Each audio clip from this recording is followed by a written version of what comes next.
queremos que nos apoyen, esto, ¿no?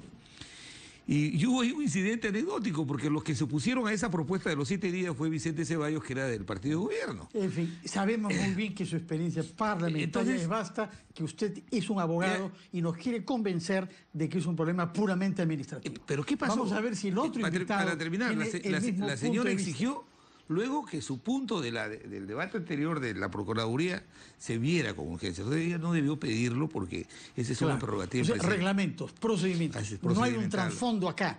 No, eso no lo conozco porque eso se ve con la bancada. A ver si es que el otro invitado nos puede ayudar para ver si hay o no, digamos, mar de fondo tras la superficie de las olas. Señor Gino Costa, parlamentario también, miembro de la bancada de PPK, ex ministro del Interior. Buenas noches. Fernando, encantado de estar aquí. ¿Cómo Javier, percibe usted esta situación? Si Javier no sabe, digamos, la dimensión política de esto, menos yo, pues, ¿no? Javier es una persona, y la bancada prista en general, bastante cercana a Fuerza Popular. Y así lo reconocen y, digamos, incluso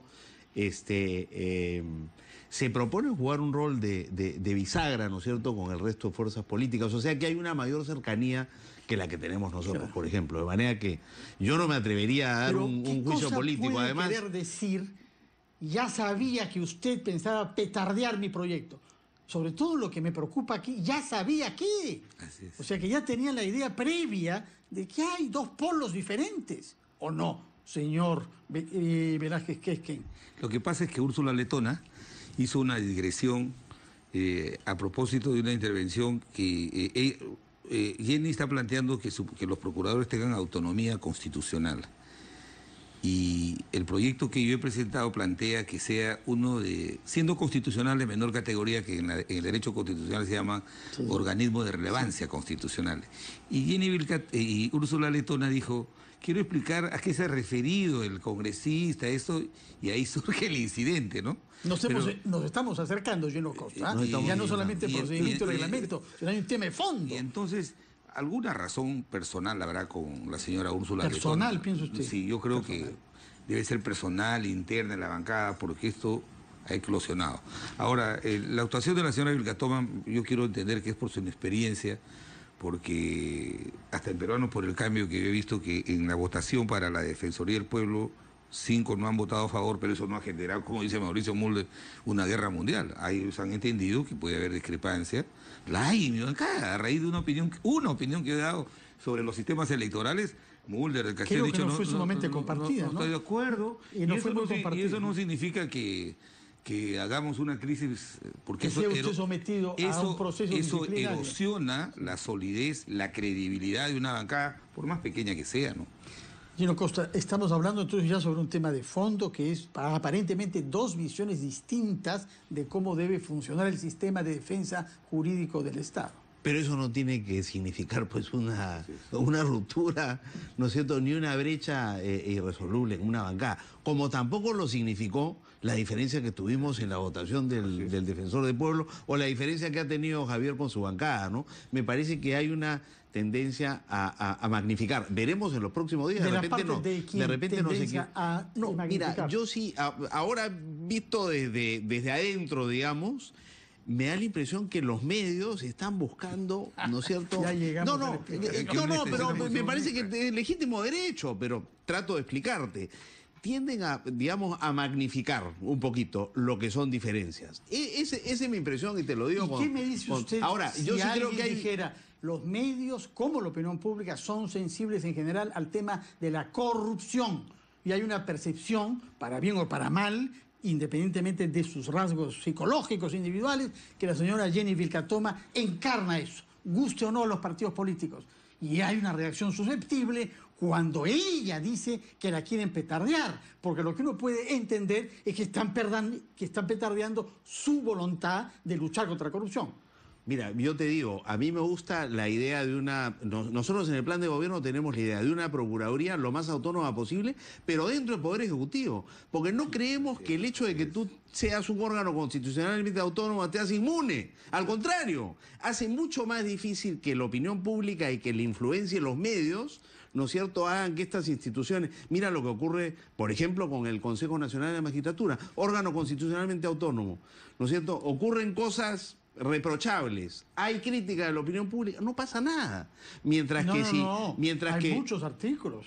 Usted puede ver en el pero es mucho más, pero Fernando, es es mucho más difícil introducir cambios que si ese órgano esté en el Poder Ejecutivo, es mucho más sensible a la opinión pública. Por eso nosotros concluimos que sí, necesitábamos una Procuraduría lo más autónoma posible, pero en el marco, ¿no es cierto?, y en ningún caso que el procurador o los procuradores fueran nombrados por el CNM. A mí me parece que esa es la pata coja de la propuesta de Jenny Vilcatoma. Como usted sabe, nuestro tercer tema tiene que ver con la reforma de la justicia y ahí hablaremos de eso. Quisiera regresar al tema político, porque usted está diciendo que es la prensa que magnifica, pero de la misma manera puede decirse que hay quienes quieren minimizar, que tienen intereses políticos de minimizar un conflicto real.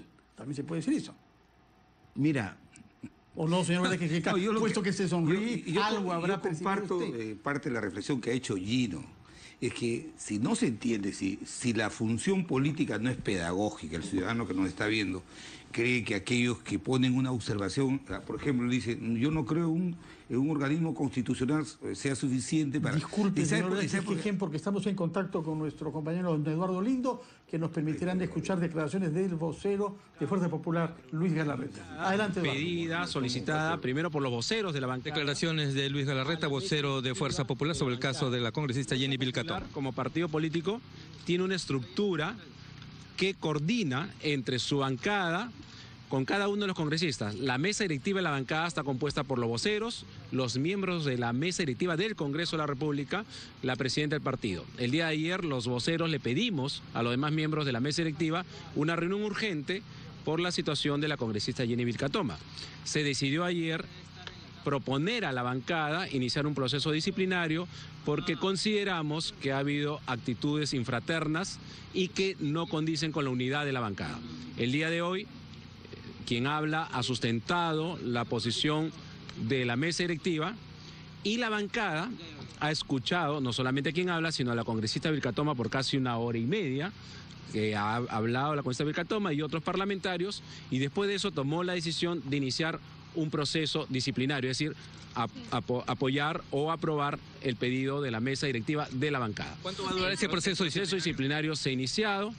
Los miembros de la comisión disciplinaria que han sido elegidos también hoy día han convocado a todos los congresistas que han tenido que ver, porque lamentablemente la congresista Vilcatoma ha tenido problemas con varios congresistas de la bancada, todos ellos han declarado, salvo la congresista Vilcatoma, que después de escucharla 1 hora y media, cuando la invita al comité, ella no ha querido participar, pero queremos ser respetuosos del debido proceso, de todas las garantías correspondientes, a pesar que este es un foro político, este no es un tema jurídico, este no es un tema del Poder Judicial, pero respetando todos los procesos, se ha dado un plazo de 72 horas para que la congresista pueda asistir a la comisión disciplinaria, volver a dar los cargos que lo ha dado en la bancada, y ahí ellos evacuaron un informe. ¿Qué razón no ha dado su información entonces ante la comisión?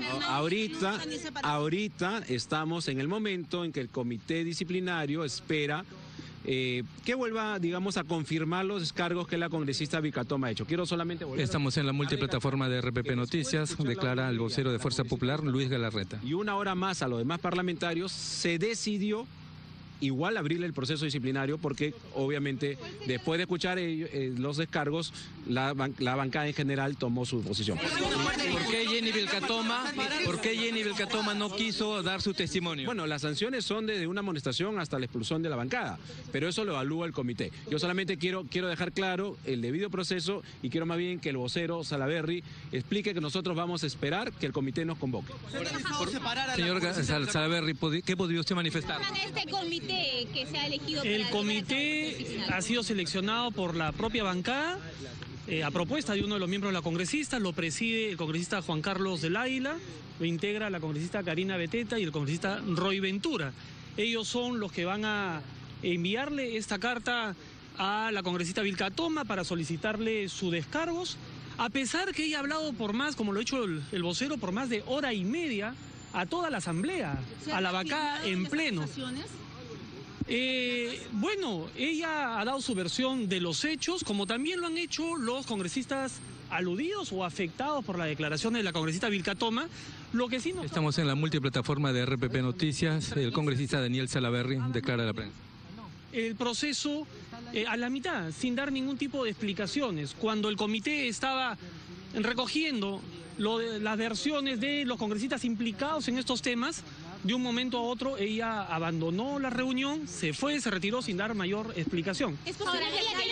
Son las expresiones del congresista Daniel Salaverry de Fuerza Popular. A la congresista se le ha tratado con el mayor de los respetos, como se trata a todos los congresistas integrantes de la bancada.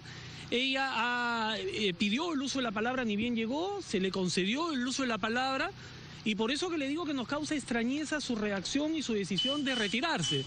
Quizá de no acatar disciplinadamente la investigación o la evaluación que iba a hacer el comité designado por la bancada.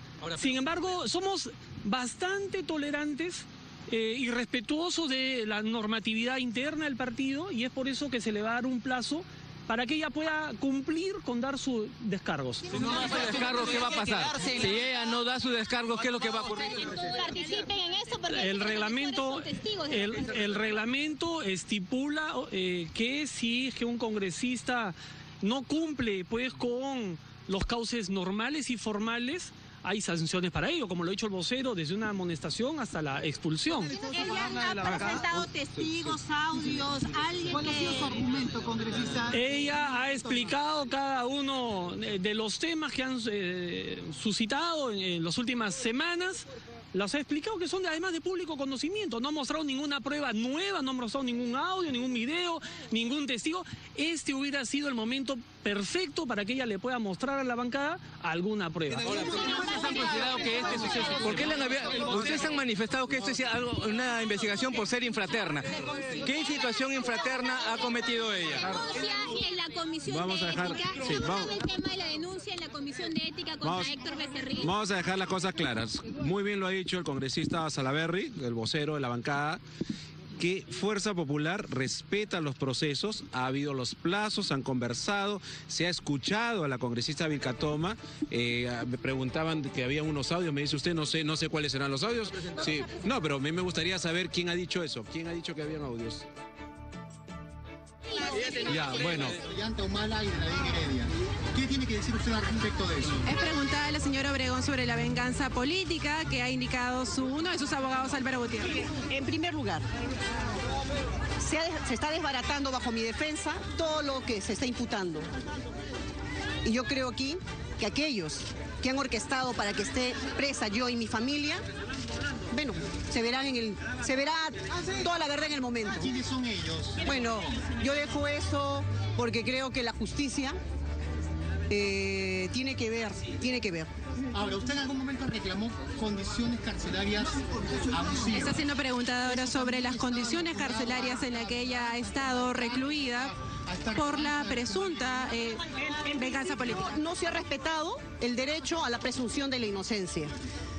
El INPE me ha juzgado porque metiéndome aquí en esta prisión de máxima seguridad con una clasificación de alta peligrosidad como es la ELA, ¿no? Donde no he tenido acceso para tener la visita directa, visita de mis cuñados, de mis familiares, solamente de mis hijos y de mi padre, me ha perjudicado enormemente, porque creo claramente de que los luchadores sociales, si estamos en prisión, tenemos también el derecho de que nuestros compañeros también puedan visitarnos. Y eso no ha sido conmigo.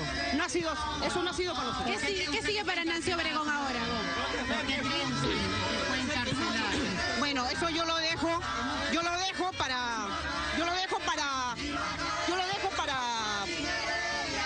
que puedan sentir en carne propia de repente más adelante algunos que han orquestado contra mí. Simplemente digo eso. Yo no he salido con odio ni con venganza, simplemente pido justicia, sí. Pido justicia, sí. Pido que se esclarezca todo lo que nos han ocasionado, el daño que nos han ocasionado. Yo se lo pregunto porque fue la Vircote. Y ahora que está. Se le continúa preguntando sobre la presunta venganza política del gobierno de Ollanta Humala. Escuchamos las declaraciones de Nancy Obregón. Con el narcotráfico y con el terrorismo. Por eso se lo pregunto. Y yo pregunto, cuando a mí me llamaron para ser candidata al Congreso, ¿acaso su alto jefe, sus investigadores de la DINI que estaban trabajando con el señor, no vieron quién era Nancy Obregón? Es decir, cuando necesitaban de la dirigencia cocalera, cuando necesitaban del pueblo cocalero, cuando necesitaban del pueblo agricultor, cuando necesitaban del Perú profundo, ahí sí nos llamaron. Pero después que nos utilizaron, nos votaron. Simplemente decir, yo no deseo la cárcel ni para mi peor enemigo. Simplemente que reflexionen. Porque esto verdaderamente es inhumano. Se promueve una investigación con ¿Qué siguen para Nancy Obregón? ¿Qué planes tiene ahora, Susana? En vivo para RPP. ¿Qué planes tiene ahora Nancy Obregón? ¿Qué planes tiene? Perdón. ¿Qué planes tiene? Perdón. promueve una investigación. Hola, políticos. Bueno, estamos aquí en el tumulto. Como vemos, está saliendo la congresista Nancy Obregón. Vamos a tratar de continuar obteniendo sus respuestas. Como vemos, ella está siendo jalada. Bueno, hemos tenido que dar paso a la actualidad caliente. Por una parte, declaraciones de los voceros de Fuerza Popular sobre el proceso disciplinario a Jenny Vilca Thoman, y por otra, la salida de la cárcel de la señora Nancy Obregón. Precisemos, sin embargo, que está saliendo porque ha cumplido 18 meses de cárcel preventiva, que es el máximo que la ley concede. Se puede dar más si es que fuera un delito complejo, que no ha sido considerado así. Ella sigue siendo procesada, pero ya no en régimen carcelario, sino bajo residencia supervisada.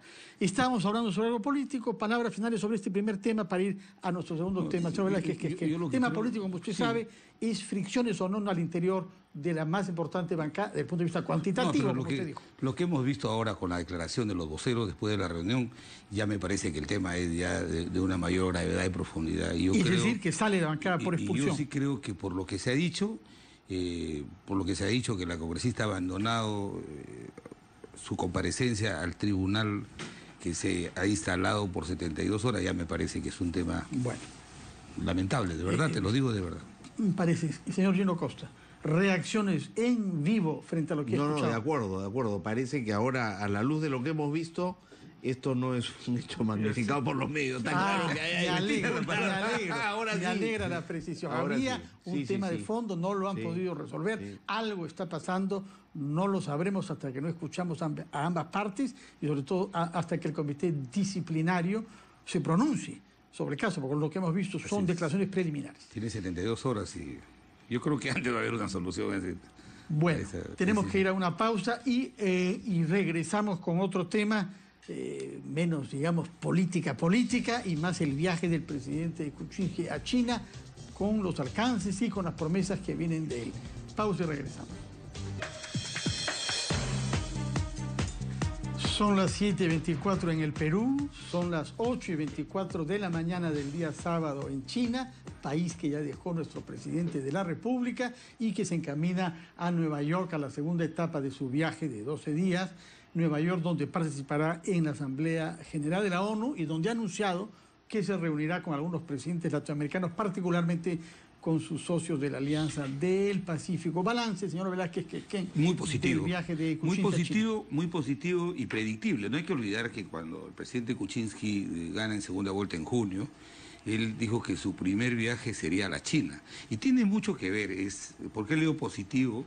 Porque China después del 2010, de la suscripción del Tratado de Libre Comercio con ellos, China se ha convertido en nuestro principal destino de exportaciones. Entonces, ahora, en un contexto en que hay un enfriamiento en la economía mundial, en la que necesitamos resolver, por ejemplo, el tema del centro metalúrgico de La Oroya, y donde hay varias empresas, creo, chinas interesadas, donde necesitamos sacar proyectos de infraestructura importante, y hay inversores chinos que están muy interesados, a mí me parece absolutamente conveniente. Inclusive, de repente no puede él anunciar anunciar, ¿sabes qué? Hemos logrado que hagan una obra de 200, 150 millones, pero el solo hecho de que el propio jefe de Estado haya ido a comprometer y garantizar el respeto a las inversiones, la estabilidad política, la estabilidad jurídica, y que vengan muchos de ellos que quieren sacar sus capitales de China para encontrar destinos que les generen mayor rentabilidad. Me imagino que creo que el inventario final es muy positivo. Señor, y ahora que va a Nueva York, tiene difícil hacer más elogios que los que ha hecho el señor Velázquez Quesquena. Difícil, pero yo creo que es verdad, ¿no? Es verdad. No viene con proyectos ya definitivos bajo el brazo, pero sí con muestras de interés y gran entusiasmo expresado por los inversionistas chinos en temas que para nosotros son fundamentales. Minería, gas, ¿no es cierto? La empresa que tiene el lote 58 ha expresado mucho interés en explotar ese gas. Eso, digamos, si se materializa, hace viable el gasoducto del sur. Entonces, ojalá que se materialice, pero las conversaciones que han habido son en ese sentido muy alentadoras. Y luego lo que ha venido hablando el presidente de que él no quiere seguir exportando, ¿no es cierto?, piedra y roca, sino refinados. Y para eso tú necesitas fundiciones y necesitas refinerías, ¿no es cierto? Ahora, hay otro sector había mucho que es la respaldo a esa idea. infraestructura vial. Parece que no tanto esta vía férrea bioceánica, 60.000 millones de dólares, se los dijo, pero sí el tren de las proximidades, desde Barranca hasta Ica, en el que podrían haber inversionistas chinos, y sabemos lo buenos que son los servicios ferroviarios en China. así es. En ambos casos hay interés, pero parece que los chinos están más interesados en el ferrocarril interoceánico, digamos, o interamazónico, y nosotros más interesados en el tren de cercanías. Porque es muy caro el proyecto, como tú has dicho, y digamos, ya tenemos la interoceánica que nos ha costado igual un montón de plata. Ahora lo que necesitamos... se usa muy poco. ¿Ah? Dicen Se que usa no da muy muy buen poco. resultado. Ahora Alguien dijo donde ayer, 20 necesitamos... autos por día. Ahora donde necesitamos hacer inversión en infraestructura vial es en Lima, ¿no? Acá es donde tenemos los grandes nudos, necesitamos un tren de cercanías, ayudaría mucho. Ojalá que ese otro proyecto se materialice. O sea que son buenas noticias, Fernando. Entonces vuelve el presidente de la República después de China y Nueva York, y al cabo de pocos días pedirá permiso a ustedes una vez más para salir al extranjero, esta vez para la firma de la paz entre el gobierno y la guerrilla de la FARC en Colombia. Eso es muy importante porque Colombia, conjuntamente con México y Chile, son parte de los 4 países que hemos generado un nuevo escenario de integración que no va por el ámbito ideológico, sino por el ámbito económico. Estamos consolidando un mercado no solamente económico, porque también relaciones culturales, ya se está ampliando, por ejemplo, a más áreas estos acuerdos, esta integración que es muy importante, que va a ser un destino económico muy potente. Me parece que ese viaje es fundamental y sustantivo porque después de 52 años Colombia va a recuperar su paz. Y Colombia es, como te digo, es un mercado muy importante. Ellos además tienen una extraordinaria relación con el Perú. Y ese viaje también es muy... Pero quisiera hacer una tingencia sobre la interoceánica del sur, al margen de las irregularidades que se puedan investigar en el tema del Lavallato, qué sé yo. Pero yo estuve en todo ese circuito cuando investigamos el que Toledo la lanzó sin tener SDIP esta obra. Y luego también por circunstancias de la vida fui presidente del Congreso cuando en el Congreso, con ley del Congreso, se aprobó la ingeniería de detalle, el costo de la ingeniería de detalle. No es verdad que es un elefante blanco. El estudio que se hizo estableció que el Estado se iba a recuperar la inversión en 15 años y esta se recuperó solamente en 5 años. De tal manera que esa es una obra importante, como de repente el tren que quieren hacer los chinos, pero evidentemente no podemos comprometer muchos recursos, y los trenes de cercanías, que también para mí no creo que sea una prioridad, lo digo modestamente, porque yo creo que lo que hay que hacer ahora es infraestructura productiva. ¿Qué significa? Tú puedes poner una carretera en la zona urbana, pero nadie se ha puesto a pensar de la carretera al campo donde está el agricultor, al momento que va a sacar su palta no tiene pista. Entonces viene y la palta viene encharcada, la exportas al exterior y te la devuelven. Entonces hay que priorizar, pero obviamente que si el presidente ahí tiene un compromiso de hacer el tren de cercanías, hay que hacerlo. Hay que hacerlo. Yo a veces cuando alguien cuestiona y dice, no, es un elefante blanco, la pregunta que me hago, si fue del Poder Ejecutivo, alguien tenía función ejecutiva, habría que preguntarse, ¿cuánto le costaría a los peruanos no hacer esa obra? Yo creo que más que hasta en horas perdidas. ¿Cuántas horas pasan los peruanos en un transporte de mala calidad, Así perdiendo su tiempo para actividades productivas y contaminándose? Señor Gino Costa, 30 segundos para culminar. Y ahí quizá la gran prioridad creo que son la línea 3 y la línea 4 del metro, que se vienen anunciando. Incluso yo, que soy, digamos, no sé nada de esto, me parecería que ahí debería estar la prioridad. Pero debe tener alguna importancia el tren de cercanía, porque el presidente ha insistido mucho en esto. Duda. La necesidad de desconcentrar, ¿no es cierto?, Lima, que está demasiado congestionada. Bueno, hacemos una pausa y cuando volvamos hablaremos sobre un nombramiento importante en una institución importante del Estado, como es la SUNAT. Veremos qué reacciones hay frente al nuevo jefe de la SUNAT. Pero antes, una pausa. Nuestro tercer tema tiene que ver con un nombramiento importante de un alto funcionario del Estado, el nuevo jefe de la SUNAT, en la persona del señor Víctor Shigiyama. Un estudio reciente hecho por la Fundación Arellano, por la empresa Arellano de Sondeos de Opinión, muestra que cuando se pregunta en qué institución del Estado quiere usted trabajar, la mayoría contesta la SUNAT. ¿Por qué será que los jóvenes quieren trabajar en la SUNAT, señor Gino Costa? ¿Tiene alguna sospecha usted? Las condiciones deben ser muy cómodas, me imagino. ¿Cuáles condiciones? Pero las condiciones de trabajo y las condiciones remunerativas... ¿Por qué? ¿Cuáles son? ¿Hay alguna particular?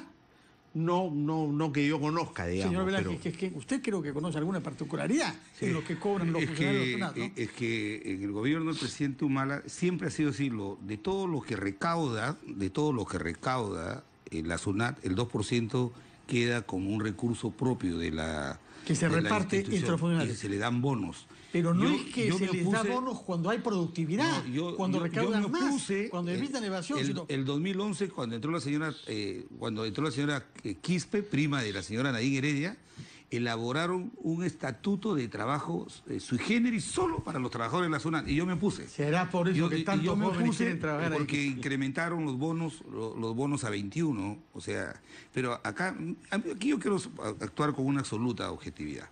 El señor Shigiyama ha sido convocado por el nuevo gobierno, y el nuevo equipo de gobierno ha ido al Parlamento y ha explicado cuál va a ser el nuevo diseño de la zona. Entonces, no tendría por qué cuestionar esta, porque yo no creo que Torne, el presidente de la República, siendo economista, traigan una persona que no pueda tener las competencias para este nuevo escenario que va a tener la zona.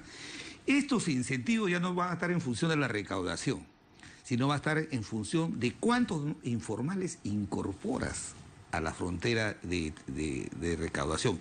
Y eso sí me parece que va a ser un cambio, si se logra hacer, es un cambio muy sustantivo, porque este incentivo perverso, obviamente tienes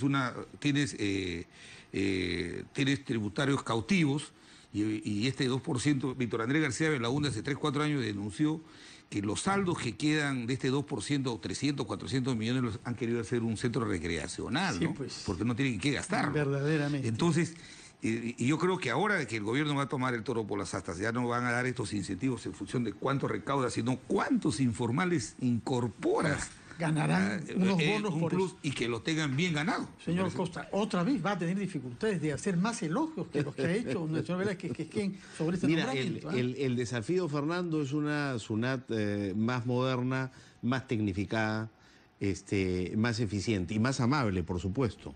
Y entonces se necesita una persona con mucha experiencia en gestión pública, y es el caso del señor Víctor Shigiyama. Todo hasta ahora parece impecable. Sin embargo, hay muchas personas que se han sorprendido de que se nombre a alguien que hace poco tiempo ha renunciado a Fuerza Popular.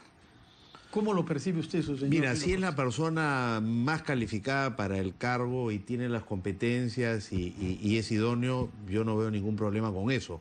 El nuestro es un gobierno meritocrático. Digamos, tenemos un gabinete meritocrático donde se les ha escogido no por su filiación política o su preferencia política, sino por lo que saben hacer y la garantía que representan para una buena gestión pública y servicio de calidad para el ciudadano.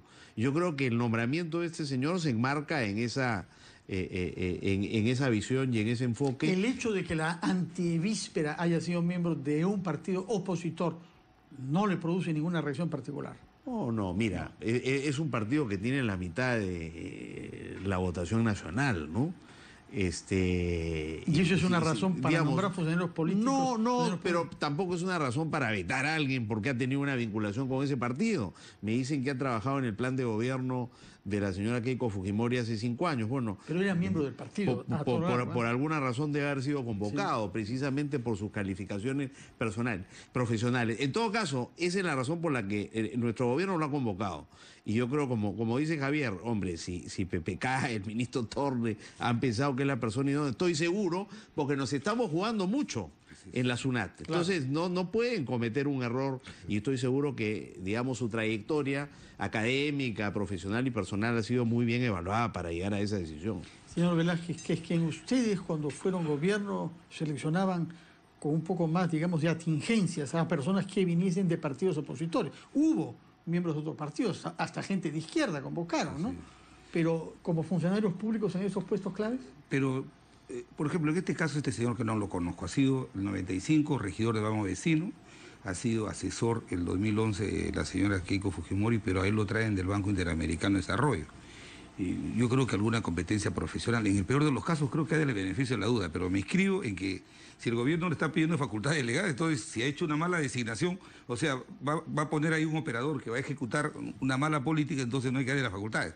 Yo creo que en ese contexto hay que, por lo menos estamos con un poco de optimismo que las cosas van a ser mejor que el desastre, que mejor sea un mala, y que este señor puede llevar a la práctica las medidas que no la va a implementar él, sino a través de los decretos legislativos y del gran empuje que va a tener que dar el Ministerio de Economía, ¿no? Entonces, yo no creo que a las personas se les debe calificar porque tuvieron una opción política u otra, sino por sus competencias profesionales. Y te presento un ejemplo, ¿eh?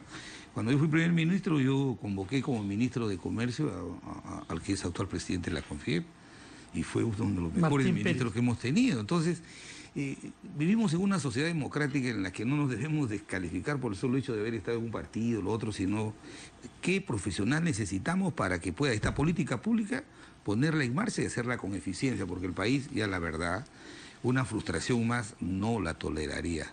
¿Y por qué yo sí tengo optimismo en lo que se puede hacer en estos 5 años?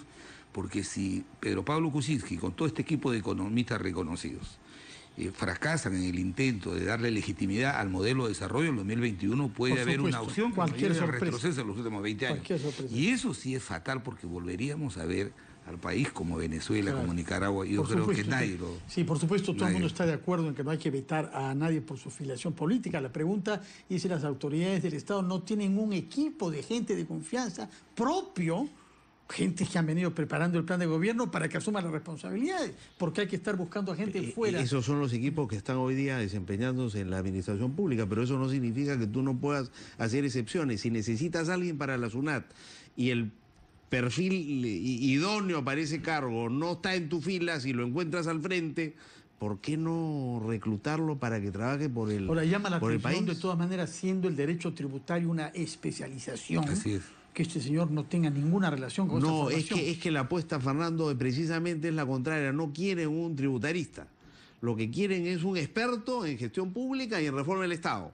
Porque eso es lo que necesita la SUNAT para ampliar la base tributaria y acompañar el proceso de formalización por el que se está apostando y hacer la SUNAT más amable. Tú necesitas reformar y modernizar la SUNAT. Y este señor tiene experiencia en eso. O sea que... Y podemos estar entonces seguros de que, de acuerdo a las facultades que puedan obtener, la SUNAT tendrá funcionarios que cobran bonos si es que aumentan a los que pagan impuestos, si es que formalizan, contribuyen con ese proceso. Así debería ser. Bueno, entonces estamos todos de acuerdo y parece que no hay nada más que decir sobre el nombramiento del señor Víctor Shigeyama, al que le deseamos el mayor de los éxitos y sobre todo y esperamos del resultado. El congresista Gino Costa nos dice que la SUNAT debe volverse más amable. Bueno, creo que es una buena noticia para los contribuyentes. Hacemos una pausa y regresamos con nuestro cuarto tema, que tiene que ver con la reunión que sostuvo el primer ministro Fernando Zavala hoy en el marco del Acuerdo Nacional. Después de la pausa.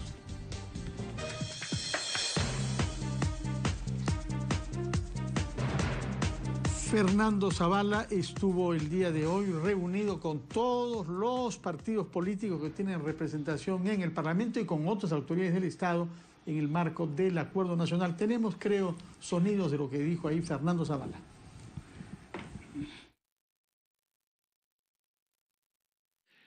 El Acuerdo Nacional representa para nosotros un espacio deliberativo permanente, para que todos los actores de la sociedad discutan y generen consensos sobre esos lineamientos comunes, independientemente de matices políticos, para buscar el desarrollo de nuestro país y además su gobernabilidad democrática. Necesitamos urgentemente mejorar el acceso y la administración de la justicia, garantizar los derechos fundamentales de todos los ciudadanos y combatir la corrupción. El acuerdo por la justicia que presentará la ministra de Justicia hoy es una medida urgente, necesaria e impostergable para tener un país moderno y fortalecer nuestra institucionalidad en beneficio de todos los ciudadanos. Hemos visto entonces al primer ministro Fernando Zavala sentado por una parte junto al presidente de nuestro Poder Judicial, el señor Ticona, a la vicepresidenta y junto a él al secretario ejecutivo del Acuerdo Nacional, el señor Javier Higuíñez. El Acuerdo Nacional es un espacio que existe desde hace 15 años, que durante este lapso ha definido ya 30 políticas públicas diferentes en las que coinciden todos los partidos políticos que tienen representación política en nuestro Parlamento desde hace 15 años. Esto es una institución creada en la época del presidente Toledo, de la cual el APRA naturalmente es miembro eminente y PPK desde hace relativamente poco tiempo. El tema que los reunía hoy es un acuerdo nacional sobre la justicia. ¿Qué cosa es lo que hay que reformar? Hemos hablado ya un poco antes a propósito de los procuradores y del Consejo Nacional de la Magistratura. Pero, ¿qué piensa usted, señor Velázquez? He sido informado por los secretarios generales que han participado, que el presidente del Consejo de Ministros con la ministra han ido al acuerdo. El acuerdo es muy importante, tiene 15 años de existencia y ha generado 30 políticas de Estado que se han ido materializando. En el tema de la justicia, evidentemente este es un tema importante, no solamente porque se tiene que promover el mayor acceso a una justicia predictiva y garantizar los derechos fundamentales de las personas. Eso es un principio universalmente reconocido. Aquí el problema, y me lo han explicado los dirigentes del partido, es que se plantean reformas. La propia proyecto de ley que solicita la delegación de facultades piden reorganizar el sistema nacional penitenciario. La ministra está pidiendo facultades para modificar el Código Penal, el Código Procesal Penal, el Código de Comisión Penal. Pero necesitamos que nos expliquen más, y lo han dicho también nuestros secretarios generales. Yo creo que estamos siendo muy reactivos en materia de la propuesta de reforma del sistema de administración de justicia. Creemos que aumentando las penas, ganando un titular, eso es más importante que lo sustantivo, que la prevención, ¿no? Cómo atacamos las fuentes que originan que jóvenes, lejos de incorporarse a la educación, al deporte, se van por el lado del delito. Entonces, como los gobiernos son pasajeros, lo que quieren son resultados inmediatos. Por eso es que hoy día nuestros secretarios generales le han planteado al primer ministro con el mayor respeto esta reforma que pretenden ampliar. Siempre supone recursos, como la reforma educativa, como la reforma universitaria. Hoy día se ha hecho una reforma a la universidad y de las 72 universidades públicas reciben menos que lo que recibe el programa Beca 18. Está bien lo que recibe Beca 18, pero a las universidades públicas no se le da ni un centavo más. Entonces yo creo que este tema que lo vamos a discutir en la Facultad de Delegadas, ojalá que sea el inicio de una reforma. Pero ¿por dónde comenzarían las reformas? ¿Cuál es el nudo gordiano que impide que nuestra justicia sea más eficiente y goce del respaldo de nuestros ciudadanos? Primero hay que integrar. La discusión de ahora, por ejemplo, es por el Consejo Nacional de la Magistratura, en el sentido que ha pedido facultades para poner sanciones a jueces y fiscales menores a la destitución, porque tiene esta facultad constitucional y hay una enorme discusión. Pero el tema, y yo siempre he tenido un modesto concepto, si no integramos a la cadena aquellos actores que son responsables de enfrentar el delito, no es solo la policía, es el Ministerio Público, es el Poder Judicial, el régimen penitenciario. Si la policía, yo no he sido ministro, sí. Los policías ofrendan su vida por sueldo de 2.000, 2.500 soles, ofrendan su vida frente a los delincuentes, y total que lo enfrentan, y si le aplicas el tema del uso racional de las armas, por ejemplo, ¿no? Ah, si te atacó con una chaveta, has tenido que tener una chaveta, si no, y hay una discusión, ponen en discusión la autoridad de la policía. Si el policía detiene a un delincuente, lo pone en posición del fiscal y el fiscal lo deja en libertad, o el juez lo pone en libertad. Mira, a mí me asaltaron y me robaron. En el habitamiento, me asaltaron y me robaron.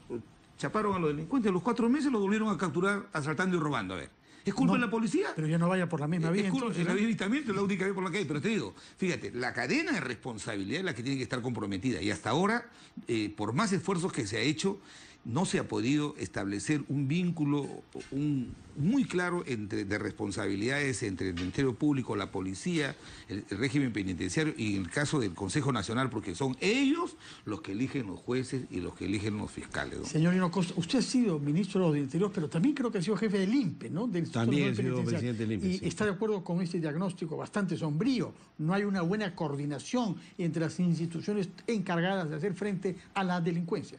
Mira, es clarísimo que este es uno de los servicios públicos que genera más insatisfacción en la ciudadanía, ¿no? Las encuestas de opinión son demoledoras, en general con los servicios públicos, pero muy específicamente con el servicio de justicia. Entonces, ¿qué hacer? ¿No es cierto? La justicia es autónoma. Entonces no es tan fácil y no puedes además meterle la mano. Y cuando se le ha metido la mano han sido gobiernos, ¿no es cierto?, que han vulnerado pues la independencia del Poder Judicial y han sometido a la justicia. Entonces, ¿cómo hacer desde un gobierno democrático para ayudar a este proceso, ¿no es cierto?, de modernización y de reforma que brinde un servicio más eficiente, más rápido y más confiable, más predecible? Ahora, hay un punto que parece central que ustedes proponen en su plan de gobierno, que el Consejo Nacional de la Magistratura ya no tenga la misma composición actual de varios magistrados y otros miembros que no son abogados, que vienen de los colegios profesionales, de enfermeras, psicólogos, de químicas, donde sabemos que el voto es muy poco representativo. Esa es la composición actual. Lo que ustedes proponen en el plan de gobierno es que hayan solamente 3 miembros, uno nombrado por el presidente de la República, otro por el presidente o la presidenta del Congreso y otro presidente del Poder Judicial. ¿Se mantiene ese mismo objetivo? ¿Está plasmado en las facultades solicitadas? No está en las facultades. ¿Están dando marcha atrás? No está en las facultades. Lo que nosotros hemos dicho es que uno de los principales problemas que explica, ¿no es cierto?, esa poca legitimidad del Poder Judicial y esa poca eficiencia es la corrupción. Y la corrupción pasa por mejorar el sistema de selección, evaluación, investigación y destitución eventualmente de jueces que incumplen con sus funciones o que incurren en hechos de corrupción. Y esa es la responsabilidad del Consejo Nacional de la Magistratura. Y este Consejo Nacional de la Magistratura no está... Sí, y lo queremos reformar. ¿Cómo? Pero requiere reforma constitucional. De acuerdo. Y entonces no puede pasar por la delegación de facultades. Tú no puedes delegar reforma constitucional. Entonces eso pasará por fuera. Ahora, en este marco, la iniciativa del primer ministro y la ministra de Justicia es la de convocar, ¿no?, y eso también está en nuestro plan de gobierno, a un acuerdo nacional por la justicia, que es sentarse alrededor de la mesa y ver de qué manera tú vas logrando consensos, ¿no es cierto?, para ir arreglando las cosas, porque por un lado los órganos jurisdiccionales te piden presupuesto, por otro lado el Ejecutivo también demanda, ¿no es cierto?, ajustes y cambios. Entonces, en esa mesa, avanzas tú en coordinar lo que de lo contrario son entes muy fragmentados que no conversan entre sí y que normalmente se echan la culpa por los problemas, digamos, de seguridad ciudadana y de impartición de justicia. Entonces, una mejor coordinación y un diseño conjunto de una agenda de reforma. Bueno, ojalá que eso pueda plasmar. 30 segundos, ya nos queda poco. Yo creo que por más autonomía que tenga la Fiscalía y el Poder Judicial, el jefe de Estado sí tiene autoridad para integrar esos esfuerzos. Y a mí me parece que la línea de esta coordinación que está haciendo Marisol Pérez Tello, la ministra de Justicia, yo creo que va a ser un gran esfuerzo para poder cambiar esta descontento y desconfianza que hay en el país. Tenemos un último tema, nos quedan pocos minutos, que es un incendio devastador que ha tenido lugar durante la noche en una de las joyas de nuestra arquitectura colonial, además con una gran riqueza interior, especialmente por las pinturas de Diego Quispe-Tito, que son los grandes genios y de grandes expresiones del mestizaje peruano. Eso es grave, eso nos duele, todos amamos al Cusco, todos amamos las señas vivas de nuestra historia. Pero en este caso concreto podemos ver, tal como en el caso más complejo de la justicia, descoordinación entre las instituciones, porque pueden haber accidentes, pero es peor a que no sepamos reaccionar ante ellos. Y lo que hemos descubierto esta mañana es que el agua está cortada a ciertas horas de la noche y que no había manera de apagar este incendio y que los vecinos han tenido que sacar con balde de una sequía para tratar de aplacar este incendio. ¿Descoordinación de nuestras instituciones, señor Costa? Sí, descoordinación sin duda, pero también descuido, ¿no? Total negligencia de parte de, en fin, de nosotros, de las autoridades del país, frente a una riqueza como esa. Y el país está lleno de riqueza como esta que están medias abandonadas, hay una gran negligencia, no le estamos poniendo tampoco los recursos necesarios para proteger nuestro patrimonio, que es un gran capital, como deberíamos hacerlo. Es una llamada de atención, porque cada vez que entramos a la discusión del presupuesto, para cultura no hay plata, ¿no? No, pero yo quiero decir, y esto es cultura, pues. Quiero decir lo siguiente. Habla el señor, que es norteño y costeño, así que lo que diga sobre el Cusco tiene un valor pan peruano. Parte de lo que dice Guido, no es descoordinación, es un acto de irresponsabilidad. Y si se trata de recursos, por favor, Gino, la Casa de Cultura, la Dirección de Cultura del Cusco tiene un régimen ad hoc de recaudación. Mucho de la recaudación del desarrollo turístico se queda allá. Tal es así que cuando en el gobierno del señor Humala se ha querido proponer una iniciativa para que intervengan los privados... Facultad delegada era justamente. Se han opuesto porque tienen los recursos. Este es un acto de negligencia, de irresponsabilidad de